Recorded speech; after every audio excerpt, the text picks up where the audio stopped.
سامعین سے گزارش کی جاتی ہے کہ ہمارے سارے چینلز ایلیکونٹ ادب ایکسٹراس، سوارڈ آف حق چینل اور اتحاد الانصار چینل میں جن آڈیو بکس اور سیریز کو مکمل کیا جا چکا ہے، ان سب کا مطالعہ ہمارے پلے لسٹ سیکشن سے کریں اور ان آڈیو بکس اور سیریز کو آپ اپنے دوست و احباب میں شیئر کرتے رہیں، اور ہمارے سوشل میڈیا پلیٹ فارمز کے لنکس ڈسکرپشن میں دیے گئے ہیں، ہمیں سبسکرائب اور فالو ضرور کریں۔ جزاک اللہ۔ بسم اللہ الرحمن الرحیم۔ ابلیکا، صدیوں کے سکوت میں لپٹی ایک حسین داستان۔ مصنف اسلم راہی MA۔ ایپیسوڈ 136۔ ایک روز شام سے تھوڑی دیر بعد، جبکہ یوناف اور بیوسا اپنی خوابگاہ میں اکٹھے بیٹھے باہم گفتگو کر رہی تھی کہ ابلیکا نے یوناف کی گردن پر لمس دیا اور ساتھ ہی اس کی رس گھولتی آواز بلند ہوئی۔ قریب بیٹھی ہوئی بیوسا نے بھی اندازہ لگا لیا تھا کہ ابلیکا یوناف سے گفتگو کرنے والی ہے، لہٰذا وہ اپنا چہرہ یوناف کے چہرے کے قریب لے آئی تھی اور ابلیکا کی گفتگو سننے کی کوشش کرنے لگی تھی۔ دوسری طرف ابلیکا بھی کچھ اس انداز میں بولی تھی کہ بیوسا بھی اس کی بات سن لے۔ پھر اس نے انہیں تھائیس کے بارے میں سب کچھ بتا دیا۔ اور سنو یوناف، تم لوگ اب محتاط ہو جاؤ، تھائیس اپنی قیامگاہ سے تمہاری طرف آنے کے لیے نکل چکی ہے۔ وہ پوری طرح بن سنور کر خوب اپنی نوک پلک درست کر کے تمہاری طرف آ رہی ہے، اور وہ فی الحال تمہیں اپنی طرف مائل کر کے تم دونوں کے درمیان مخالفت ڈالنے کا پہلا حربہ استعمال کرے گی۔ میں بھی یہی رہوں گی اور تمہارے اور تھائیس کے درمیان ہونے والی گفتگو سے لطف اندوز ہوں گی۔ اس کے ساتھ ہی ابلیکا خاموش ہو گئی۔ پھر جس وقت تھائیس ان کی خوابگاہ کے دروازے پر نمودار ہوئی تو یوناف اور بیوسا ذہنی طور پر پہلے سے تیار ہو چکی تھی۔ اس وقت تھائیس کا حسن و جمال اور اس کی کشش دیکھنے والوں کی نگاہوں میں چنگاریاں، سینے میں انگارے، دل میں تڑپ اور امنگوں میں بجلیاں برپا کر دینے والی صورت اختیار کیے ہوئے تھی۔ ایک لمحے تک وہ دروازے پر کھڑی بڑے عجیب سے انداز میں ان کی طرف دیکھتی رہی، پھر کسی موج کی سی طرح آگے بڑھی۔ اس لمحے اس کے چہرے پر صحرا کی پیاس اور گناہوں کا عکس تھا۔ ان کے قریب آ کر اس نے بڑے ناز، بڑے انداز کا مظاہرہ کرتے ہوئے کہا، تم دونوں کی حالت دیکھ کر بڑا دکھ اور بڑا تعجب ہوتا ہے۔ میں بڑی چاہتوں اور بڑے ارمانوں کے ساتھ تم سے ملنے کے لیے آئی تھی، لیکن کافی دیر تک تمہاری خوابگاہ کے دروازے پر کھڑے رہنے کے باوجود تم دونوں میں سے کسی کو یہ توفیق تک نہ ہوئی کہ مجھے اپنے ساتھ اپنے کمرے میں آنے اور بیٹھنے کو کہتے۔ یوناف نے فوراً بات بناتے ہوئے اور تھائیس کو مخاطب کرتے ہوئے کہا، دراصل اے دوشیزہ، تمہاری خوبصورتی، تمہارے جمال کو دیکھتے ہوئے ہم دونوں کی کیفیت کچھ اس طرح ہو گئی کہ ہم کچھ دیر کے لیے بول ہی نہ سکے۔ تاہم ہم اپنے رویے پر معذرت خواہ ہیں۔ تم آؤ، ہمارے قریب بیٹھو۔ ہمارے لیے یہ بڑی سعادت کی بات ہے کہ تم جیسی یونانی خاتون ہم سے ملنے کی آرزومند ہے۔ یوناف کی یہ گفتگو سن کر تھائیس خوش ہوئی۔ پھر وہ آگے بڑھ کر یوناف اور بیوسا کے سامنے ایک خالی نشست پر بیٹھ گئی۔ تھائیس نے اپنی بے باکانہ گفتگو، اپنی خود ساختہ حرکات سے یوناف کو اپنی طرف مائل کرنے کی بھرپور کوششیں کیں، لیکن اس نے اندازہ لگا لیا کہ یوناف اس کے سامنے سلگتی ریت کے صحرا کی طرح چپ اور نقارہ نقیب کی صداقت کی طرح خاموش بیٹھا تھا۔ اس سمے اس کی آنکھوں میں قوت عمل معجزن تھی۔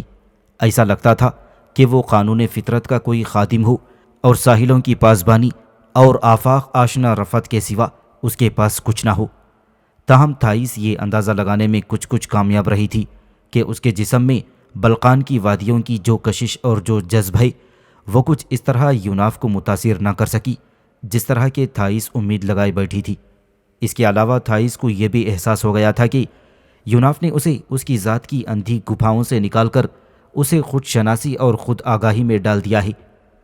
اپنی اس کیفیت پر قابو پانے کے لیے اور یوناف کی طرف سے ایسے رد عمل کے اظہار کو چھپانے کے لیے تھائیس نے فوراً پہلو بدلا اور یوناف کو مخاطب کرتے ہوئے کہنے لگی، میں ایک خاص مقصد اور مدعا کے تحت تم دونوں میاں بیوی کے پاس رات کے اس وقت آئی ہوں۔ میری گفتگو کو تم یوں سمجھ سکتے ہو کہ میں تم دونوں کے لیے ایک امتحان، ایک آزمائش اور ایک فتنہ بن کر آئی ہوں۔ اگر تم لوگ برا نہ مانو تو میں تم سے اپنی ذات سے متعلق ایک سوال کروں گی اور یہ اندازہ لگاؤں کہ تمہارا تخمینہ، تمہارا تجربہ کس قدر گہرا ہے۔ یہ سوال تم سے کرنے کے لیے میں اس غرض سے آئی ہوں، اس لیے کہ لشکر کے اندر خود لوگوں نے میرے سامنے تمہاری بے حد تعریف کی ہے۔ ان لوگوں کا یہ کہنا ہے کہ تم کچھ مافوق الفطرت قوت کے مالک ہو اور اس کے ساتھ ساتھ بہت سے نئے اور پرانے علوم کے بھی ماہر ہو۔ بس اسی بنا پر میں تمہارے پاس چلی آئی تھی، اور تم جانتے ہو کہ یونان کی سرزمین میں اور سکندر کے لشکر میں بھی میں سب سے زیادہ حسین و جمیل مانی جاتی ہوں۔ لوگوں کا خیال ہے کہ مجھ میں ایسی کشش اور ایسا جذبہ ہے جو عام عورتوں کے جسموں میں نہیں پایا جاتا۔ بس انہی حوالوں کو سامنے رکھ کر میں تم سے اپنی ذات سے متعلق کچھ پوچھنا چاہتی ہوں۔ ٹھیک ہے، یوناف نے کہا، پوچھو تم کیا پوچھنا چاہتی ہو۔ اگر مجھے تمہارے سوالوں کے جواب آئی تو تمہارے اطمینان کی خاطر میں جواب ضرور دوں گا۔ یوناف کا یہ جواب پا کر تھائیس خوش ہو گئی تھی اور تھوڑی دیر تک وہ خاموش رہی۔ پھر وہ دوبارہ یوناف کو مخاطب کر کے کہنے لگی، سنو یوناف، گو میرا سوال بڑا بے محل اور غیر متعلق سا ہے، پھر بھی میں تم سے پوچھوں گی کہ تم اپنی بیوی بیوسا اور میرے درمیان کیا فرق محسوس کرتے ہو۔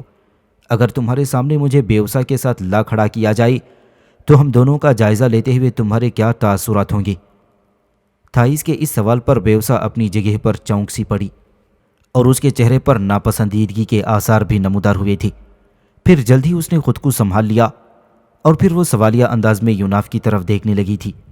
تھائیس کے اس سوال پر یوناف نے تھوڑی دیر تک سوچ بچار سے کام لیا اور کہنے لگا، سنو یونان کی حسین و جمیل دوشیزہ، اگر میرے سامنے کبھی ایسا معاملہ آیا تو میں یہ کہوں گا کہ بیوسا کے سامنے بیٹھے ہوئے تم مجھے یوں لگو گی جیسے گلاب کے سامنے اندرائن کا پھول ہو، اور جیسے ہواؤں کی ٹھنڈی سانس کے سامنے گھٹی گھٹی مجبوری، جیسے جھل مل کرتی خاموشی کے سامنے آوارہ باتیں، جیسے یاقوت کے روبرو سنگریزے، جیسے روپیلے سپنوں کے بمقابل مجسم حقارتیں، جیسے قطرے شبنم کے بمقابل ریت صحرا، جیسے جان لیوا خوشی کے سامنے بھوکی ننگی تہذیب۔ سنو تھائیس، تم برا مانو یا خوشی محسوس کرو، میں نے تمہارے سامنے اپنی دلی جذبات کا اظہار کر دیا ہے، اور مجھے امید ہے کہ تم میرا جواب پا کر مطمئن ہو گئی ہوگی۔ یوناف کے یہ الفاظ سن کر تھائیس کے چہرے پر خفگی کے آثار نمودار ہوئے تھے۔ اس کے چہرے، اس کی آنکھوں اور اس کی پیشانی پر پڑنے والے بل بتاتے تھے کہ یوناف کے ان الفاظ کو اس نے ناپسند کیا ہے، تاہم اپنے تاثرات، اپنے احساسات اور اپنے جذبات کو چھپانے کی خاطر تھائیس نے اپنے آپ کو سنبھالا۔ پھر وہ اپنی جگہ اٹھ کھڑی ہوئی اور یوناف کو مخاطب کر کے کہنے لگی، میں اب چلتی ہوں۔ جو سوال میں نے تم سے کیا تھا اس کا مجھے تو نے خوب جواب دیا ہے۔ اس کے ساتھ ہی تھائیس لہراتی اور بل کھاتی ہوئی ان کے کمرے سے نکل گئی تھی۔ شب خوابی کے اسی لباس میں تھائیس اپنے محبوب بیتلموس کے کمرے میں داخل ہوئی۔ اپنے کمرے میں تھائیس کو دیکھ کر بیتلموس بے حد خوش ہو گیا تھا۔ تھائیس کو دیکھتے ہوئے وہ اپنی جگہ سے اٹھ کھڑا ہوا اور اسے مخاطب ہو کر کہنے لگا، تمہارے لباس، تمہارے اندازوں اور تمہاری کیفیت سے مجھے یہ احساس ہوتا ہے کہ تم یوناف کی طرف گئی تھی۔ اس پر تھائیس آگے بڑھی اور بیتلموس کے سامنے بیٹھتی ہوئی بولی، تمہارا اندازہ درست ہے بیتلموس، میں یوناف ہی کی طرف گئی تھی، لیکن اپنے پہلے مقصد، اپنے پہلے حربے میں مجھے مکمل طور پر ناکامی ہوئی ہے۔ میرے ان الفاظ کو تم یوں کہہ سکتے ہو کہ میں نے یوناف اور بیوسا کا اندازہ لگانے میں وقتی طور پر غلطی سے کام لیا تھا۔ جہاں تک میں یوناف کو سمجھ سکی ہوں، وہ شخص گدھ کی خونی چونچ جیسا ہولناک اور کالی گاڑھی اور چپ دلدل جیسا بھیانک انسان ہے۔ میں نے یقیناً اسے سمجھنے میں غلطی کی ہے۔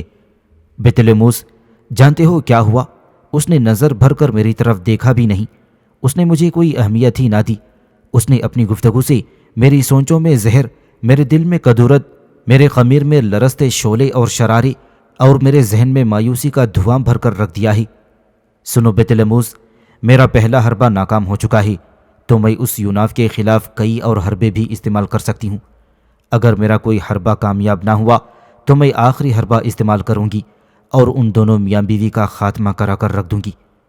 میں نے عزم کر لیا ہے، میں اس یوناف کو اپنے سامنے ضرور جھکا کر دم لوں گی۔ اگر یہ یوناف اپنی ذات میں ظلمتوں کا طوفان اور گہرا سمندر ہے تو میں اسے ماتم سرائے اور دھول بنا کر رکھوں گی۔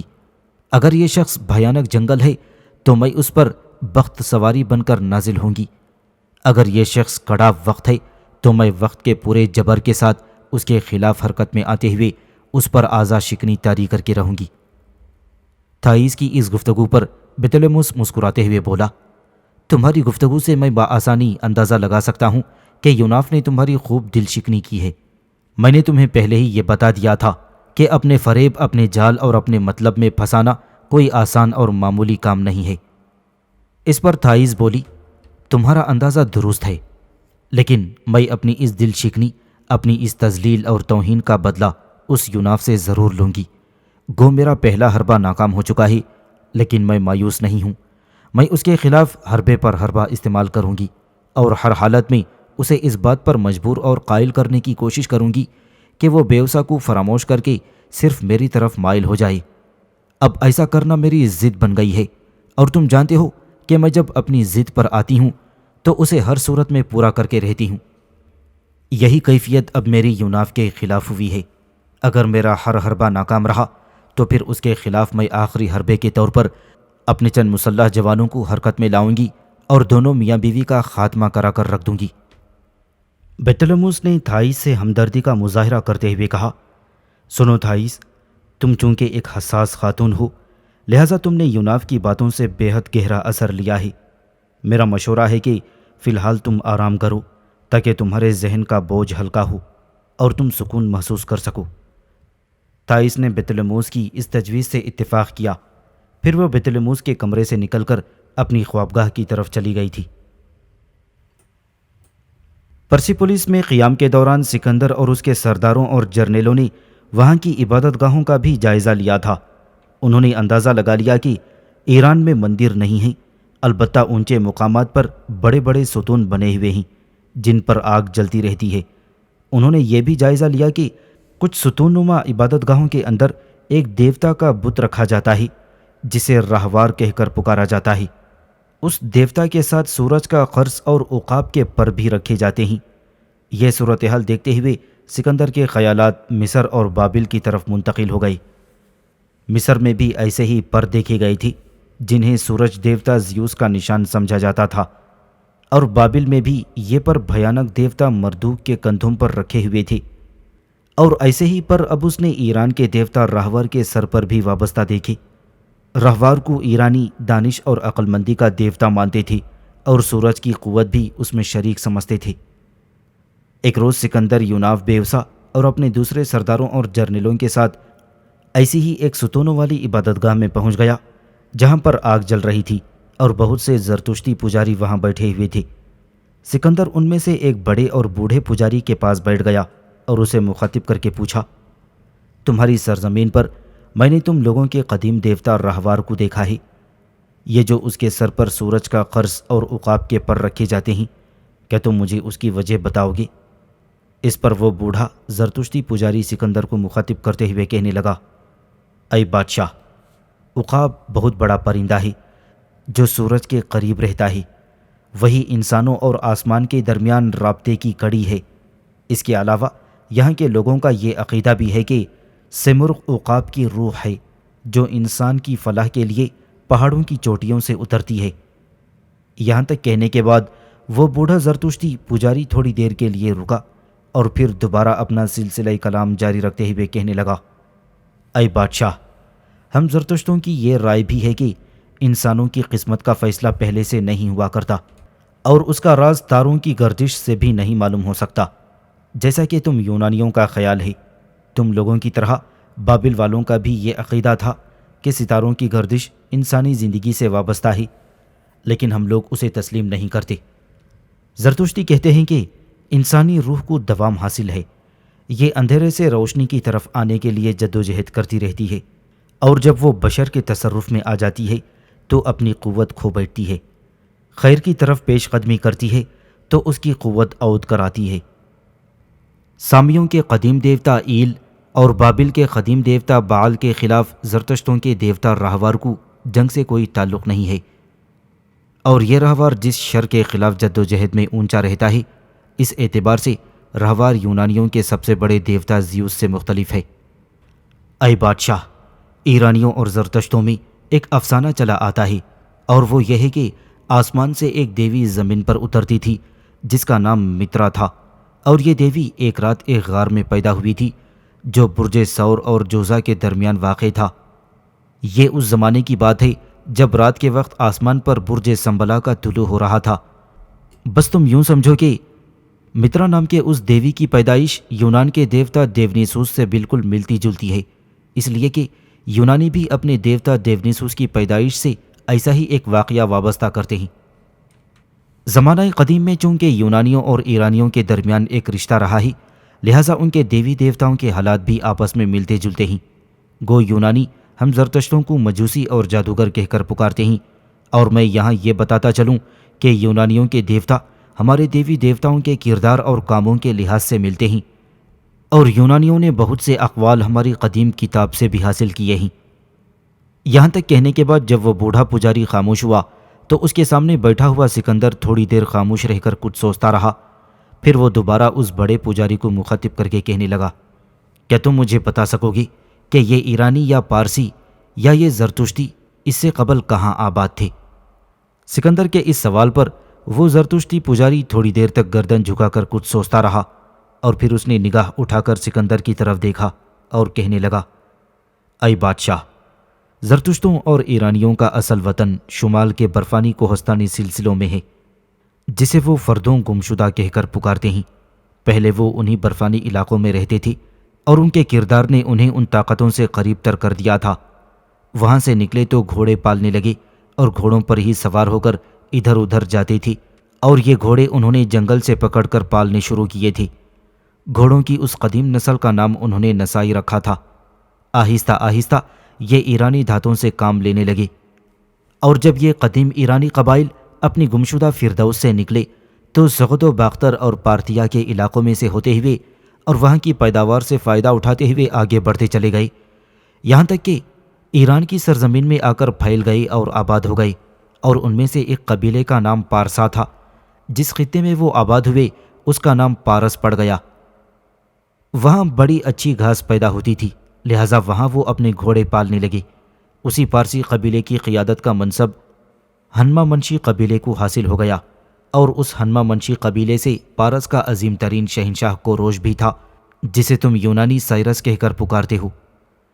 اس کوروش نے پہاڑی علاقوں کے مادیوں پر غلبہ پایا اور اپنے سواروں کے ساتھ فتح کے پھریرے اڑاتا ہوا مغربی سمت میں بحر روم تک چلا گیا، اور اس نے اپنے ماتحت تمام اقوام کو متحد کر لیا تھا۔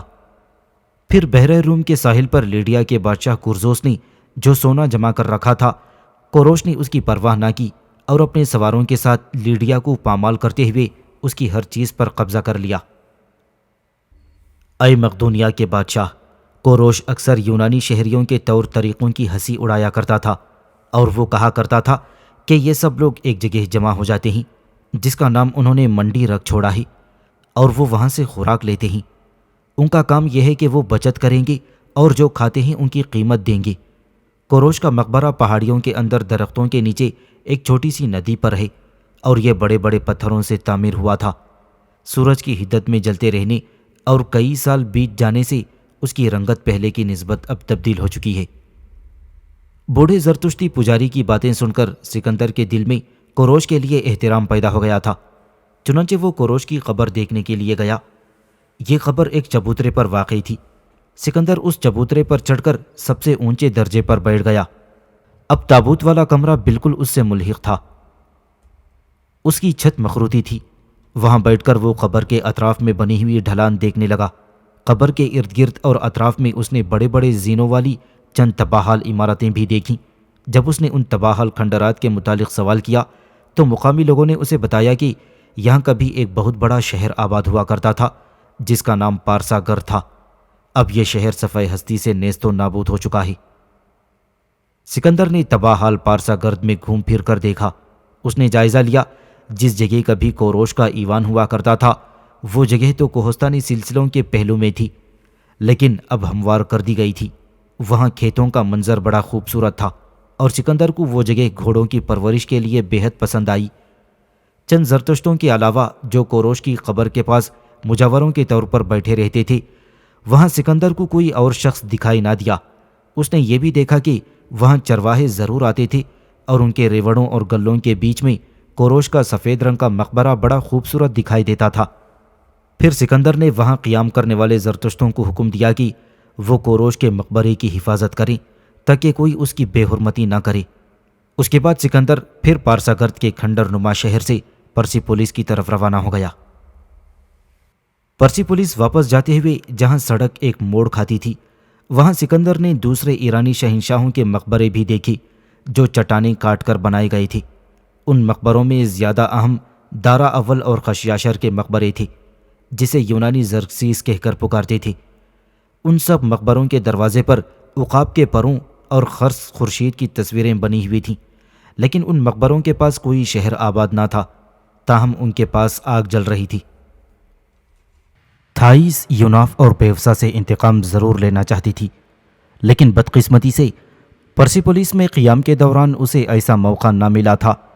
تاہم اس نے اپنے دل میں تہیہ کر رکھا تھا کہ جلد یا بدیر وہ کسی ہیلے بہانے سے یوناف اور بیوسا دونوں میاں بیوی میں تفرقات ڈال کر رہے گی، یا پھر آخری حربے کے طور پر ان دونوں کا خاتمہ کر کے رہے گی۔ 323 قبل مسیح کا موسم بہار شروع ہو گیا تھا، پہاڑوں پر برف پگھلنا شروع ہو گئی تھی۔ اس دوران سکندر کو اپنے مخبروں کے ذریعے سے یہ خبریں ملیں کہ ایران کے بادشاہ دارا ہمدان میں، جسے یونانی اگبتانہ کہہ کر پکارتے تھے، جنگی تیاریوں میں مصروف ہے تاکہ یونانیوں کے ساتھ فیصلہ کن جنگ کی جا سکے۔ یہ خبر ملتے ہی سکندر اپنے لشکر کے ساتھ پرسی پولیس سے نکلا اور دارا کے تعاقب میں اس نے کوچ کیا۔ سکندر پہلے ان چٹانوں کے پاس سے گزرا جہاں اس نے پارسا گرد سے واپسی پر ایران کے بادشاہوں کے مقبرے دیکھے تھے۔ پھر وہ اپنے لشکر کے ساتھ شمال مغرب سمت میں اونچے پہاڑوں پر چڑھنے لگا تھا اور اتنی بلندی پر پہنچ گیا جتنی بلندی پر بادل چلے جاتے ہیں۔ وہاں اس نے دیکھا گھوڑوں کے چرنے کے لیے تازہ گھاس تھی۔ بہرحال راستے میں سستانے اور آرام کرتے ہوئے سکندر ہمدان کی طرف بڑھتا رہا تھا۔ سکندر جب ہمدان شہر کے قریب پہنچا تو اسے خبر ملی دارا اپنے محافظ دستوں کے ساتھ اگبتانہ سے شمالی کوہستانی سلسلوں کی طرف بھاگ گیا ہے۔ اس کا نتیجہ یہ نکلا کہ کسی نے بھی سکندر کی مزاحمت نہ کی اور وہ ہمدان میں اپنے لشکر کے ساتھ داخل ہو گیا تھا۔ سکندر طبی اور مادی لحاظ سے ہمدان شہر سے بے حد متاثر ہوا۔ اس نے دیکھا شہر کے ارد گرد 7 فصیلیں تھیں جو شاہراہ سے شروع ہو کر اندر تک جاتی تھیں، اور 7 فصیلوں کے رنگ الگ الگ تھے۔ بالا حصار پر سنہری رنگ پھرا ہوا تھا اور وہ خوب چمکتا تھا۔ سکندر نے یہ بھی اندازہ لگایا کہ اس شہر کی ہوا ویسی ہے جیسے کہ اس کے اپنے مرکزی شہر پیلا کی تھی۔ اس شہر کا طرز تعمیر بھی یونانیوں کے فن تعمیر سے مشابہ تھا، اور وہاں سکندر کو بلند پہاڑوں کے سلسلے بھی دکھائی دیے جن کے سامنے یونان کی چھوٹی چھوٹی پہاڑیاں بے حقیقت تھیں۔ اگبتانہ کے شمال میں کوہستانی سلسلے دور نیلے رنگ کے نیزوں کی صورت میں دکھائی دیتا تھا، جس کی چوٹیاں برف پوش تھیں، اور اس کوہستانی ارارات کی طرف سے کچھ ارمنی اس وقت سکندر کے لشکر میں شامل ہوئے تھی جب اس نے ہمدان میں قیام کر رکھا تھا۔ ان ارمنیوں نے سکندر کا ساتھ دینے اور اس کے لشکر میں رہ کر اس کی خدمت کرنے کی پیشکش کی تھی۔ سکندر نے ان کی پیشکش کو قبول کیا اور انہیں اپنے لشکر میں شامل کر لیا تھا۔ بہرحال سکندر ہمدان شہر میں داخل ہوا جسے یونانی اگبتانہ کہہ کر پکارتے تھے۔ یہ شہنشاہ ایران کا گرمائی صدر مقام تھا۔ یہ بہت قدیمی شہر تھا اور کوہل وند کے مشرق کی سمت 1.5 میل کے فاصلے پر تھا۔ ہمدان کے قریب ایک پہاڑی سلسلہ ہی جو مسملہ کے نام سے موسوم ہے، اب بھی اس پہاڑی کے سلسلے کے اوپر اور اس کے سامنے ہمدان کے قدیمی کھنڈرات اور آثار دیکھے جا سکتے ہیں۔ ہمدان کے پاس سے دریائے کرازوز گزرتا تھا اور اس دریا کے پانی سے ہمدان کے نواح میں آب پاشی کا کام بھی لیا جاتا تھا۔ مختلف شہروں سے بھاگتے رہنے کے بعد دارا نے اپنا خزانہ اس ہمدان شہر میں رکھا ہوا تھا، تاکہ اچانک جب اسے یہ خبر ملی کہ سکندر پرسی پولیس سے ہمدان کی طرف آ رہا ہے تو وہ اس قدر تیزی اور بدحواسی میں بھاگا کہ اپنا خزانہ بھی ساتھ نہ لے جا سکا۔ لہذا سکندر نے بغیر کسی مزاحمت کے دارا کے اس خزانے پر قبضہ کر لیا۔ یہاں ہمدان میں 3 سڑکیں آ کر ملتی تھیں، ایک بابل سے آتی تھیں، دوسری قدیم قوم ایلام کے مرکزی شہر شوش سے، اور تیسری آشوریوں کے عظیم الشان شہر نینوا سے آتی تھیں۔ پھر ہمدان میں قیام کے دوران سکندر کو یہ بھی خبر ملی کہ دارا ہمدان سے بھاگنے کے بعد بحیرہ تمغر کے ساحلی علاقوں کی طرف چلا گیا ہے۔ ہمدان میں سکندر نے تھیسلی اور یونان کی دوسری ریاستوں کے کچھ لشکریوں کو ملازمت سے سبکدوش کر دیا اور انہیں مال و متاع کے انبار دے کر رخصت کر دیا، اور ان کے بجائے اس نے نئے پیشہ ور یونانی سپاہی اپنے لشکر میں شامل کر لیے۔ ہمدان کا بہت بڑا خزانہ جو سکندر کے ہاتھ لگا تھا اس نے ہمدان کے محلات میں ویسے کا ویسا رہنے دیا اور اپنے لشکر کا ایک حصہ اس نے ہمدان اور اس کے خزانوں پر معمور کر دیا۔ اس کے بعد باقی لشکر کے ساتھ وہ ہمدان سے نکل کر بحیرہ سمغر کے ساحلی علاقوں کی طرف روانہ ہوا کہ داریوش سوم کا تعاقب کر سکے۔ سکندر نے ہمدان کے چند زرتشتوں کو اپنی رہنمائی کے لیے ساتھ لے لیا اور دارا کے تعاقب میں نکل پڑا۔ اب وہ اپنے لشکر کے ساتھ اس شاہراہ پر شمال کی طرف سفر کر رہا تھا جس پر قدیم ایرانی صدیوں پہلے شمال کے گمگشتہ علاقوں سے نکل کر ایران میں آ کر آباد ہو گئے تھے۔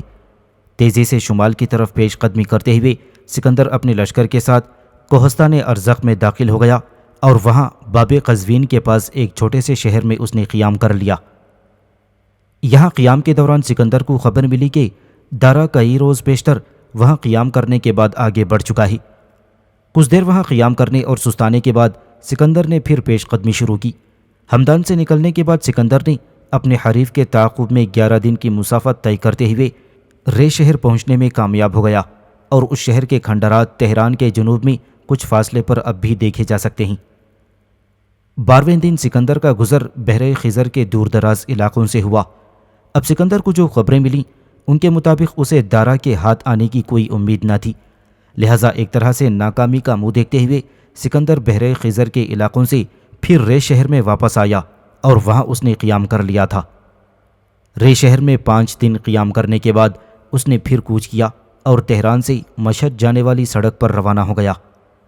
دوران سفر اسے معلوم ہوا کہ بلخ کے حکمران بسوس، سیستان کے حکمران برزانت اور ایرانی سوار فوج کے سپہ سالار برزند تینوں نے مل کر ایران کے شہنشاہ دارا کو اسیر کر لیا ہے۔ یہ خبر سن کر سکندر بہت خوش ہوا اور ایک بار پھر اس نے دارا اور اس کے ہمراہیوں کا تعاقب کرنے کا ارادہ کر لیا تھا۔ اپنے لشکر کے ساتھ سکندر رات بھر سفر کرتا رہا اور طلوع آفتاب کے بعد وہ باب قزوین کی سیاہ دیواروں سے گزر کر آگے بڑھتا گیا اور دوپہر کے وقت اس نے ایک ندی پر قیام کیا اور اپنے لشکریوں کو اور گھوڑوں کو سستانے کا موقع دیا۔ سکندر نے آرام کرنے کا موقع اس لیے فراہم کیا تھا کہ وہ اور اس کے لشکری رات بھر چلتے رہے تھے۔ خود وہ اور اس کے ساتھی تھک چکے تھے اور کئی گھوڑے تھکان کے باعث گر کر مر چکے تھے۔ انہوں نے ندی کے کنارے اس مقام پر قیام کیا جہاں صرف 1.5 دن پیشتر ایرانی شہنشاہ نے قیام کرتے ہوئے وہاں سے کوچ کیا تھا۔ اس ندی کے کنارے تھوڑی دیر سستانے کے بعد سکندر پھر بجلی کی سی رفتار سے دارا کے تعاقب میں نکل کھڑا ہوا اور وہ اس جگہ پہنچا جہاں دارا اپنے ساتھیوں کے ساتھ صرف 20 گھنٹے قبل روانہ ہوا تھا۔ سکندر اب تک اپنے لشکر کے ساتھ اس شاہراہ پر سفر کرتا رہا تھا جس پر سے تجارتی کارواں گزرتے تھے، اور اس جگہ سکندر کو راستے کے لوگوں سے پتہ چلا کہ اگر وہ اس راہ پر دارا کا تعاقب کرتا رہا تو دامن کوہ کے ساتھ ساتھ اس کا سفر بہت لمبا اور طویل ہو جائے گا اور اس طرح وہ دارا کو پکڑنے میں کامیاب نہ ہو سکے گا۔ اسے یہ بتایا گیا کہ دائیں طرف سے جو صحرا تجارتی شاہراہ کے ساتھ ساتھ آگے بڑھتا ہے اس صحرا کے بیچوں بیچ بھی ایک راستہ جاتا ہے۔ اگر اس راستے سے سفر کیا جائے تو پھر دارا کو آسانی سے پکڑا جا سکتا ہے، لیکن صحرا کے اس راستے پر سفر کرتے ہوئے مشکلات اور دشواریاں یہ تھیں کہ راستے میں کہیں پانی ملنے کا امکان تک نہ تھا۔ تاہم دارا کو پکڑنے کی خاطر سکندر نے صحرا میں سے گزرنے کا خطرہ مول لیا۔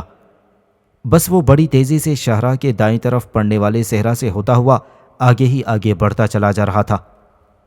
صحرا سے گزرنے والا راستہ انہیں پھر اسی شاہراہ پر لے آیا تھا جس شاہراہ کو چھوڑ کر انہوں نے صحرائی راستہ اختیار کیا تھا۔ اب انہیں اپنے سامنے گرد و غبار کے بادل اٹھتے ہوئے دکھائی دے رہے تھے، جس سے سکندر اور اس کے ساتھیوں نے یہ اندازہ لگا لیا کہ یہ گرد و غبار ان کے آگے آگے بھاگنے والے دارا اور اس کے ساتھیوں کے گھوڑوں کی وجہ سے ہے، لہٰذا دارا کو پا لینے کی خاطر سکندر نے اپنی رفتار اور تیز کر دی تھی۔ تیزی سے آگے بڑھتے ہوئے سکندر نے اپنے آگے آگے بھاگتے ہوئے لوگوں کے پچھلے حصے کو جا لیا تھا اور ان سے اسے پتہ چلا کہ یہ بھاگنے والے واقعی ہی دارا اور اس کے ساتھی ہیں۔ بلخ کے حاکم بسوس اور سیستان کے حکمران برزانت کو جب یہ خبر ہوئی کہ سکندر بڑی تیزی سے تعاقب کرتا ہوا ان کے سروں پر آن پہنچا ہی، تو ان دونوں نے مل کر دارا کو قتل کر کے اس کی لاش اس کے رتھ میں ڈال دی اور خود وہ بائیں طرف خفیہ راستوں سے بھاگ نکلنے میں کامیاب ہو گئے تھے۔ آخر سکندر اپنے لشکر کے ساتھ اس مقام پر پہنچا جہاں دارا کا جنگی رتھ کھڑا تھا۔ اس نے دیکھا اس رتھ میں دارا کی خونالود لاش پڑی ہوئی تھی۔ رتھ چلانے والا بھی اپنے بادشاہ کو چھوڑ کر بھاگ چلا تھا۔ دارا کی لاش بے گور و کفن پڑی دیکھی تو سکندر کو رنج ہوا اور اس نے اپنا سرخ لبادہ اتار کر شہنشاہ ایران کی لاش پر ڈال دیا تھا۔ دارا کی موت پر ہنما منش عہد کا چراغ گل ہو گیا تھا۔ یقینی طور پر یہ نہیں کہا جا سکتا کہ داریوش کو کس مقام پر قتل کیا گیا تھا، لیکن مغربی مورخین کے حوالے سے بتایا جاتا ہے کہ دارا کو سمنان اور اشہرود نام کے قصبوں کی درمیانی وادی میں 303 قبل مسیح میں قتل کر دیا گیا تھا، جیسا کہ ایرانی محققین کہتے ہیں کہ دارا کو دامغان کے قریب قتل کیا گیا تھا۔ بہرحال سکندر کے حکم سے دارا کی لاش کو پورے طزق و احتشام کے ساتھ پرسی پولیس لے گیا، جہاں شاہانہ آداب و رسومات کے ساتھ دارا کو دفن کر دیا گیا۔ سکندر نے اہل خراسان میں سے ایک مقتدر شخص کو خراسان اور گورگان کا حکمران مقرر کر دیا اور ایک مقدونوی جرنیل کو اس کا نائب مقرر کر کے خود اپنے لشکر کے ساتھ بلخ کے حکیم بسوس کی تلاش میں نکلا، جس نے دارا کو قتل کیا تھا۔ جس جگہ سکندر کو دارا کی لاش ملی تھی وہاں اس نے اپنے لشکر کو خیمہ زن ہونے کا حکم دیا تھا۔ اس جگہ ایرانیوں، کردوں، عربوں اور مجوسیوں کے بہت سے گروہ سکندر کی خدمت میں حاضر ہوئے اور اپنی اطاعت و فرما برداری کا اظہار کیا۔ وہاں کے مقامی لوگ سکندر کو خوش کرنے کے لیے اسے ایک عجیب و غریب جگہ لے گئے جہاں ہر وقت آگ جلتی رہتی تھی۔ سکندر اور اس کے ساتھیوں نے اس جگہ کو غور سے دیکھا۔ انہوں نے جائزہ لیا کہ اس زمین کے شگافوں سے سیاہ رنگ کا ایک سیال مادہ ابل رہا تھا اور پانی کی طرح بہہ کر ایک چشمے میں جا گرتا تھا۔ یہاں مسلسل آگ شعلہ زن رہتی تھی۔ مقامی لوگوں کا کہنا تھا کہ چٹانوں کے درمیان اکثر ایسی آگ دکھائی دیتی ہے، اس میں دھواں نکلتا رہتا ہے، اور سکندر کے لشکر میں جو صنع اور کاریگر تھے انہوں نے سکندر کو بتایا کہ یہ ایک نیا عناصر دریافت ہوا ہے اور ان عناصر کے مشابہ جس سے وہ پہلے ہی واقفیت رکھتے ہیں اور جنہیں وہ رال کہہ کر پکارتے تھے۔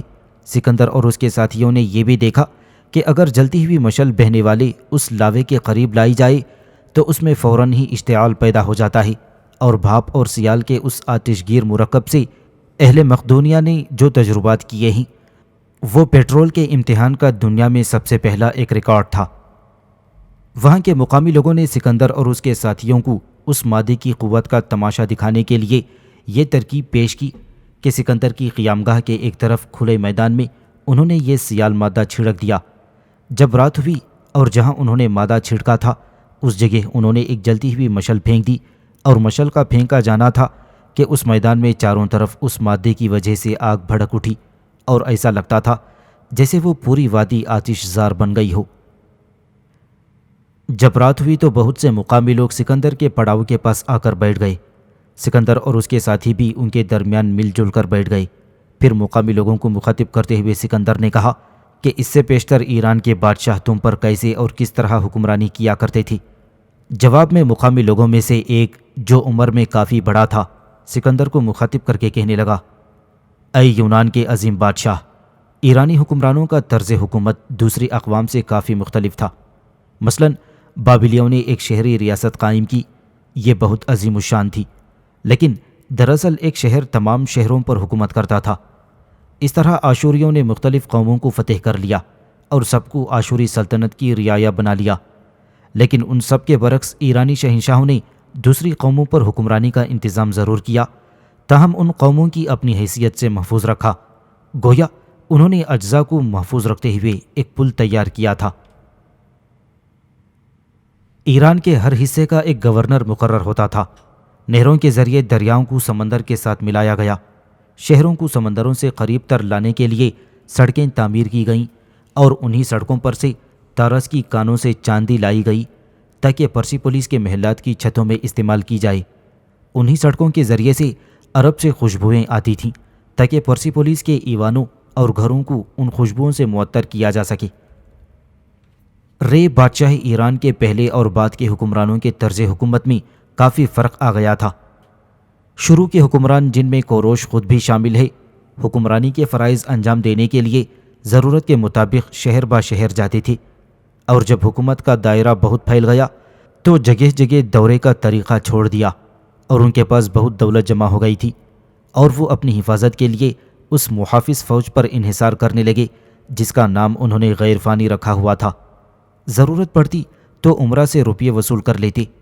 اس کا نتیجہ یہ نکلا کہ ابتدائی شہنشاہ تو اپنی کارکردگی کی وجہ سے کامیاب رہے، لیکن بعد کے شہنشاہوں کا طریقہ پہلے والا نہ رہا۔ بے شک مختلف قومیں ان کی حمایت کرتی تھیں، لیکن خود ان کی حیثیت کٹ پتلیوں کی سی ہو گئی تھی، جس کی وجہ سے گرد و پیش میں سازشوں کا سلسلہ جاری رہتا تھا، جس کا یہ نتیجہ نکلا کہ بہت سے شہنشاہ قتل ہوئے اور بہت سے خواجہ سراؤں کے ہاتھوں مارے گئے تھے۔ اس طرح پہلے بادشاہوں کے طرز پر حکومت نہ کرنے کی وجہ سے بعد کے شہنشاہ سازشوں کا شکار ہوئے اور آہستہ آہستہ سلطنت اور قوت میں کمزوری اور ضعف پیدا ہوتا چلا گیا۔ سکندر اس بوڑھے مجوسی سے کچھ اور بھی پوچھنا چاہتا تھا کہ اس دوران سکندر کے لشکر کا معمر کاہن، جس کا نام ایرسٹانڈ تھا، وہ سکندر کے قریب آ کر بیٹھ گیا۔ اس کے انداز سے لگتا تھا کہ جیسے وہ سکندر سے کچھ کہنا چاہتا تھا قبل اس کے کہ ایرسٹانڈ کچھ بولتا۔ سکندر نے خود ہی اس سے آمد کی وجہ پوچھ لی۔ جواباً ایرسٹانڈ شکایتی لہجے میں بولا، اے سکندر، مجھے تم سے یہ شکایت ہے کہ تم نے یونانی دیوتاؤں اور ان سے منسلک طرز عبادت کے فروغ کے لیے کوئی کام نہیں کیا۔ گو ہم نے بابل کو فتح کر لیا ہے، اب بابل ہمارے ماتحت ہے، لیکن اب بھی وہاں کے لوگ بال اور مردوک دیوتاؤں کے مندروں میں اپنی رسم و رواج کے مطابق عبادت کرتے ہیں۔ یہی حال مصر میں بھی ہے۔ مصر بھی ہمارا مفتوحہ علاقہ ہے، لیکن وہاں بھی لوگ اپنی مرضی اور منشا کے مطابق را اور آمون دیوتا کی پوجا اور پرستش میں لگے ہوئے ہیں۔ اے بادشاہ، یہ طریقہ کار مجھے پسند نہیں۔ ہم نے ان علاقوں کو فتح کیا ہے، لہٰذا ان علاقوں میں ہمارے ہی دیوی دیوتاؤں کی پرستش کی جانی چاہیے۔ اس کے علاوہ سب سے بری بات جو میں دیکھتا ہوں وہ یہ ہے کہ بابلی اور مصریوں کا یہ خیال ہے کہ یونان کے سکندر کو فتوحات اور اقتدار ان کے دیوتاؤں یعنی بال مردوک، را اور امون کی وجہ سے حاصل ہوا ہے۔ اس بوڑھے کاہن کی گفتگو غور سے سننے کے بعد سکندر نے تھوڑی دیر تک کچھ سوچا، اور پھر اس نے اپنے پہلو میں بیٹھے ہوئے یوناف کی طرف اشارہ کرتے ہوئے کاہن کو مخاطب کر کے کہا، تمہارے ان سارے سوالوں کا جواب میرا دوست، میرا عزیز یوناف دے گا۔ اس موقع پر سکندر کا جرنیل اور اس کا وزیر بیت الموز اور اس کی محبوبہ تھائیز بھی وہاں آ کر بیٹھ گئے تھے۔ سکندر کے یہ الفاظ سن کر حسین تھائیز کے پرکشش چہرے پر ناپسندیدگی کی شکنیں اور نفرت کے آثار پیدا ہو گئے تھے، تاہم اس موقع پر وہ کچھ نہ کہہ سکی تھی۔ عین اس وقت یوناف بولا اور بوڑھے کاہن ایرسٹانڈ کو مخاطب کرتے ہوئے کہنے لگا، بابل اور مصر کے لوگوں کے خیالات کا اثر نہ سکندر پر پڑ سکتا ہے اور نہ ہی مقدونیوں کا اثر بابلیوں اور مصریوں پر پڑ سکتا ہے، اس لیے کہ یونانی جن دیوتاؤں کی پوجا پاٹ کرتے چلے آ رہے ہیں وہ زمانہ قدیم سے ان کے زیر پرستش ہیں۔ اسی طرح جو دیوتا مصر اور بابل میں قابل احترام ہیں وہ بھی برسوں نہیں بلکہ صدیوں سے ان سرزمینوں میں چلتے آ رہے ہیں، لہٰذا اس قدر جلدی مصری اور بابلی کیسے اپنے قدیم اور اساطیری دیوتاؤں کی پوجا پاٹ ترک کر کے یونانی دیوتاؤں کو اپنا سکیں گے؟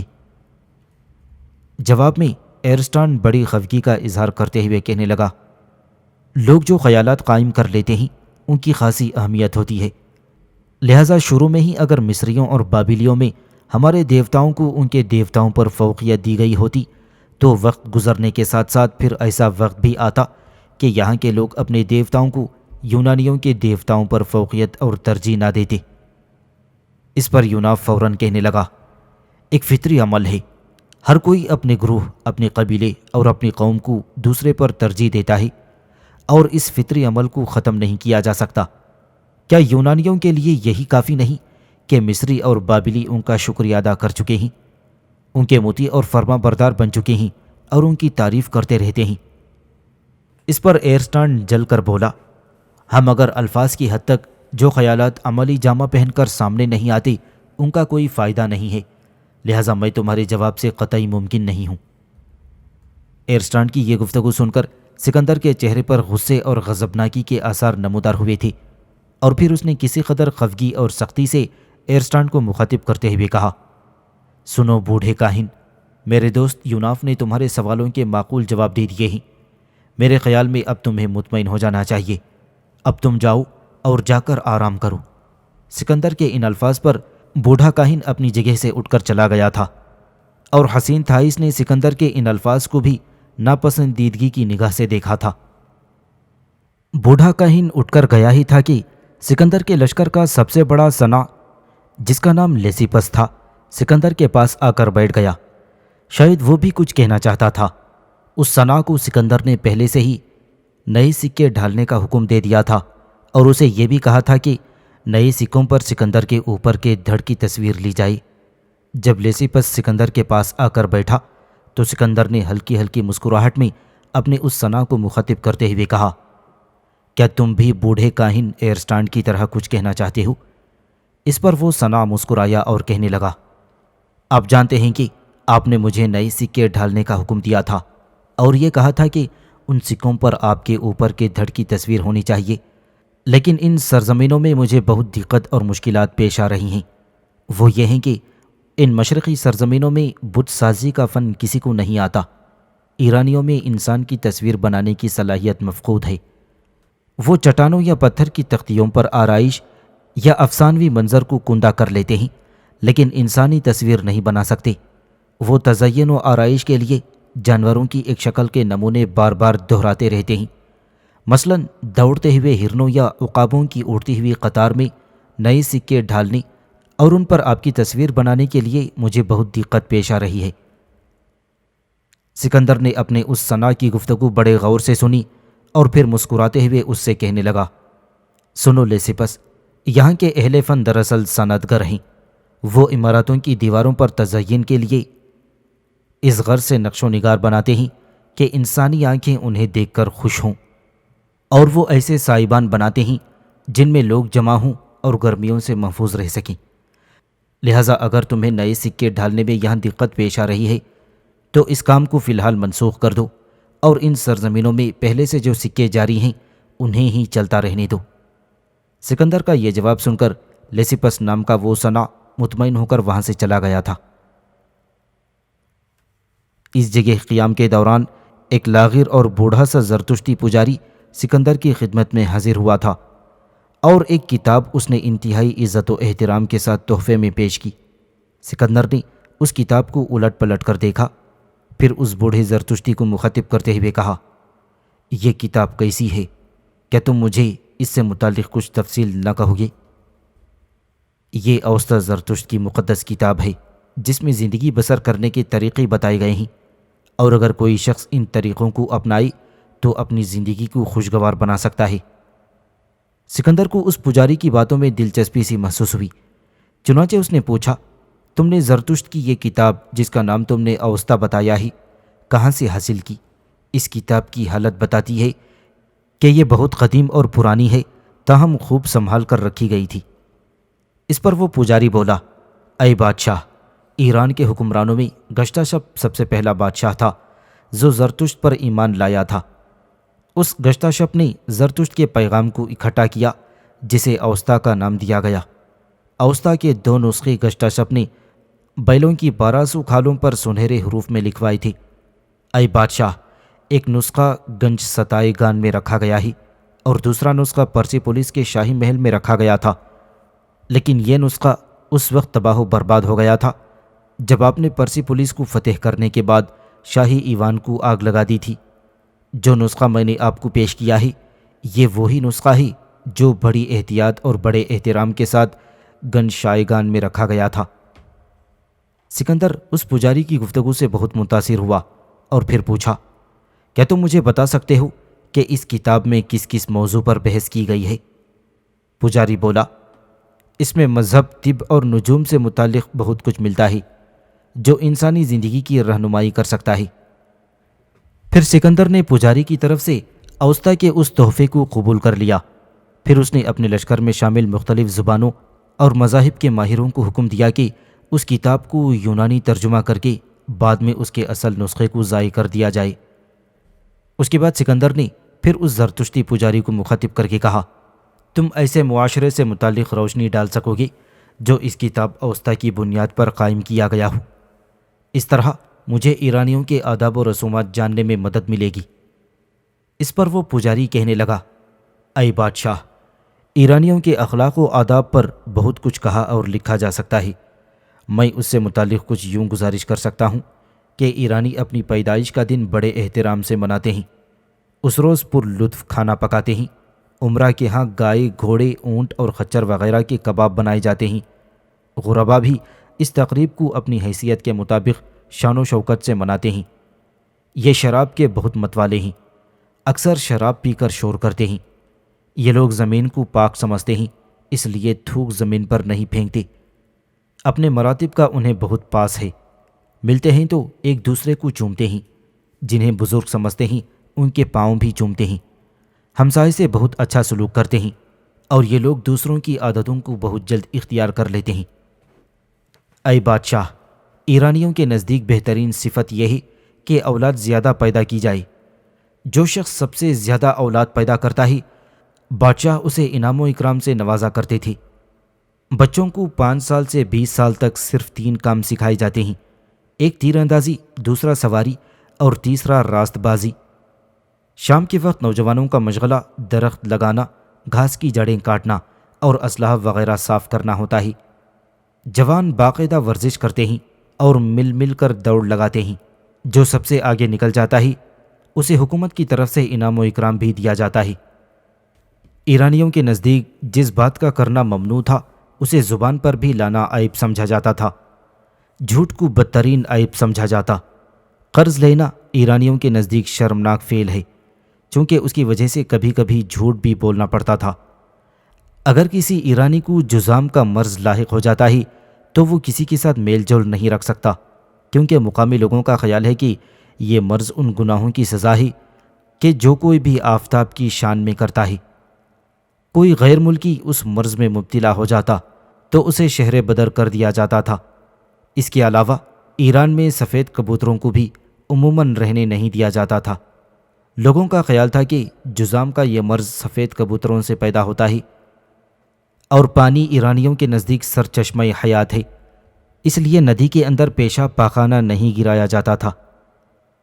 وہ پجاری یہاں تک کہنے کے بعد جب خاموش ہوا تو سکندر نے اسے مخاطب کر کے کہا، تم نے مجھے ایرانیوں کی عادت و رسومات اور اخلاق سے متعلق تو بہت کچھ بتا دیا ہے، کیا تم ان کے مذہب کے متعلق بھی روشنی ڈال پاؤ گی؟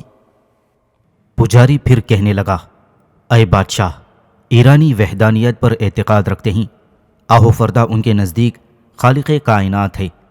ایران کے حکمران اپنے اقتدار اور حکومت کو آہو فردہ کی عنایت سمجھتے تھے۔ دارا اول نے اپنی فتوحات یا کسی کارنامے کی سرگزشت برقرار رکھنے کے لیے جو کتبے کندہ کرائے تھے، ان میں بات بات پر آہو فردہ کا احسان مانا گیا ہے۔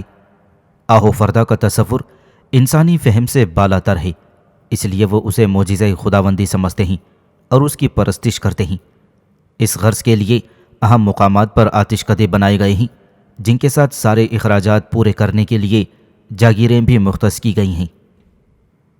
اگرچہ کہ قدیم ایرانی باشندے آفتاب کے بھی معتقد تھے، لیکن آفتاب کی پرستش لوگوں نے بعد میں شروع کی۔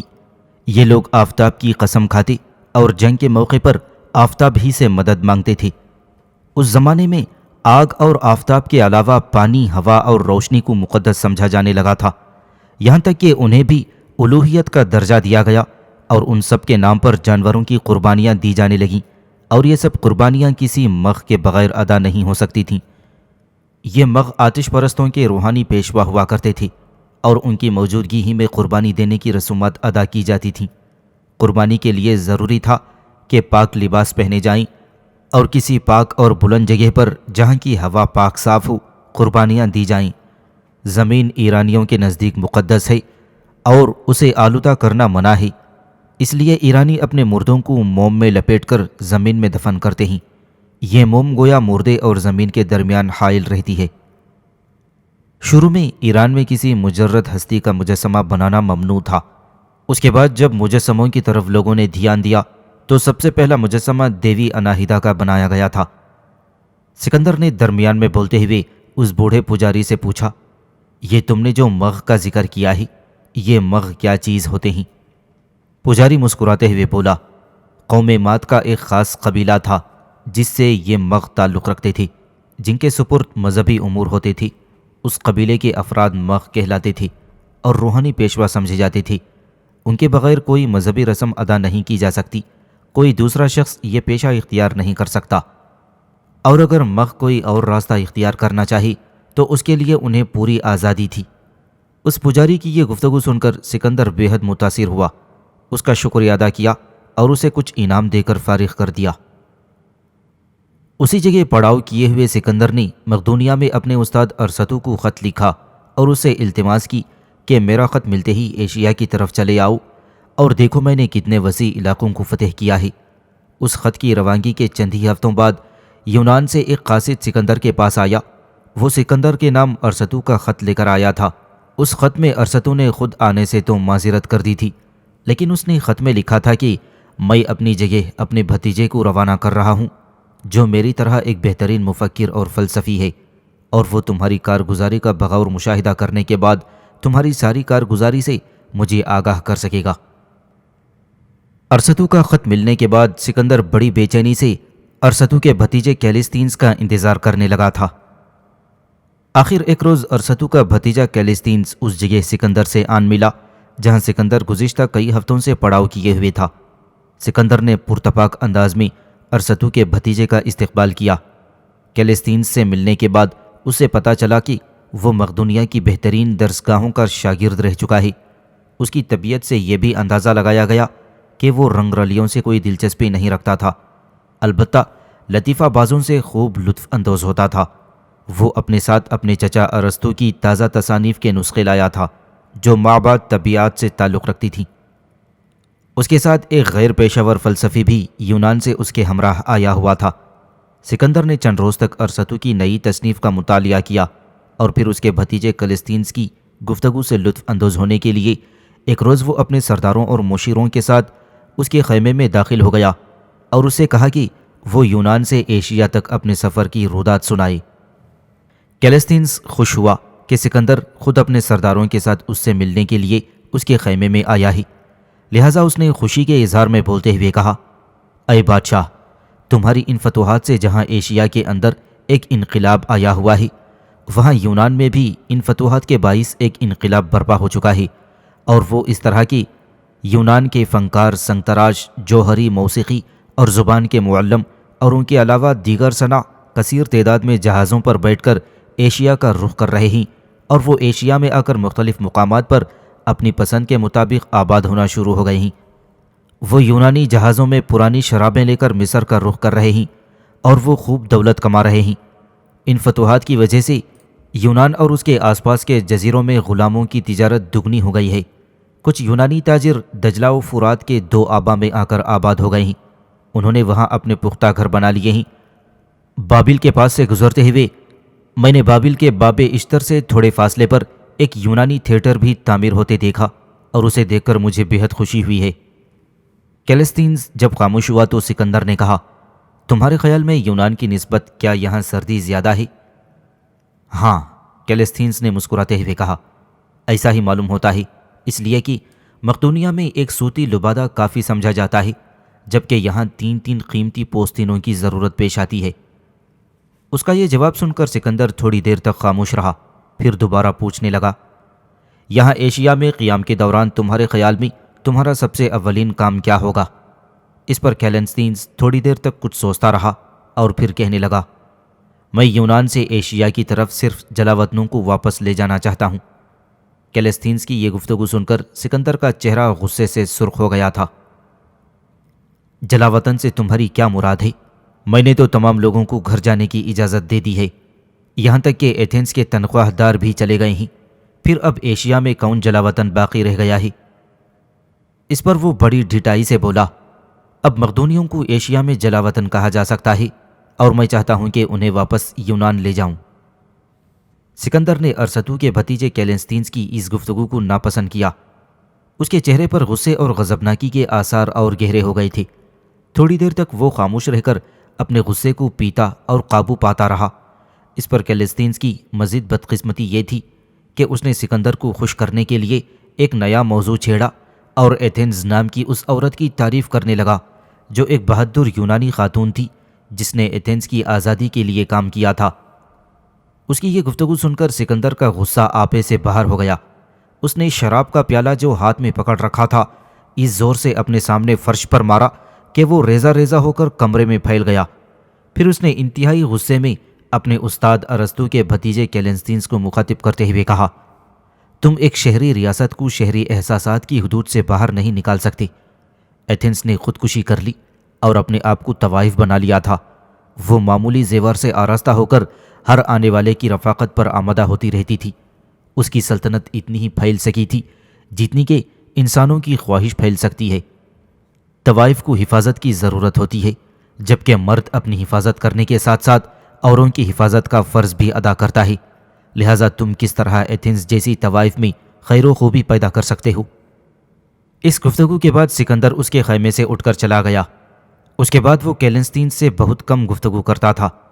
چند روز تک وہاں قیام کرنے کے بعد سکندر نے اپنی اگلی مہموں کو سر کرنے کے لیے وہاں سے اپنے لشکر کو کوچ کا حکم دے دیا تھا۔